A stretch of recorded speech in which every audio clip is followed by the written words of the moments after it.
Le musée Ariana conserve la plupart des vitraux de la ville de Genève. Cette collection de vitraux se trouvait auparavant au MH et elle a été transférée au cours de l'année 2000. Parmi les vitraux conservés, certains sont en excellent état alors que d'autres présentent des lacunes plus ou moins importantes. Il s'agit de vérifier la présence des œuvres dans l'inventaire, de les prendre en photo si besoin, puis de les traiter si nécessaire, mais ce travail revient au conservateur-restaurateur. Le musée possède plus de 500 fragments disparates conservés dans des boîtes et inventoriés sur les étagères des réserves. Ma mission était d'ouvrir ces boîtes et de découvrir ce que ces fragments de vitraux avaient à nous raconter. Dans certains cas, ce fut une belle surprise de découvrir que les fragments correspondaient bien à des vitraux lacunaires. Dans d'autres cas, de nombreux fragments ne correspondaient à rien. Ma façon de procéder consiste en le regroupement des divers fragments de vitraux qui semblent aller ensemble, puis de les disposer sur la table lumineuse afin d'essayer de les réassembler à la manière d'un puzzle et de voir si nous arrivons à reconstituer une image.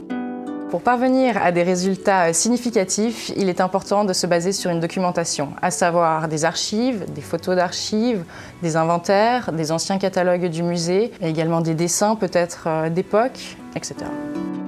Pour les vitraux, le musée possède de nombreuses archives photographiques provenant du Landesmuseum. Ces images nous montrent l'état des vitraux à une certaine période, à savoir au début du XXe siècle.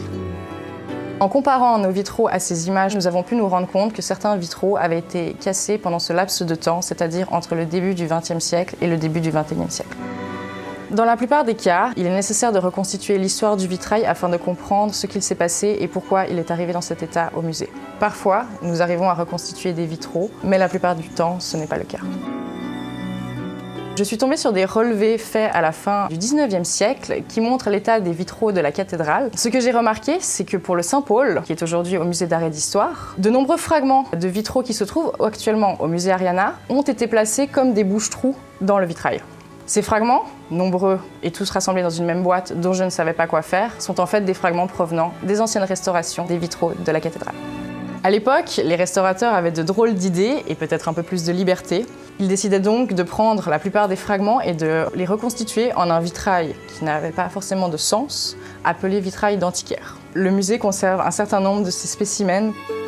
Ce procédé permettait de gagner bien évidemment de l'espace en regroupant les fragments entre eux et de créer de nouvelles pièces. Cette pratique très répandue chez les restaurateurs de l'époque n'est bien évidemment plus pratiquée de nos jours puisque le musée se doit de conserver les œuvres dans leur état comme elles sont arrivées.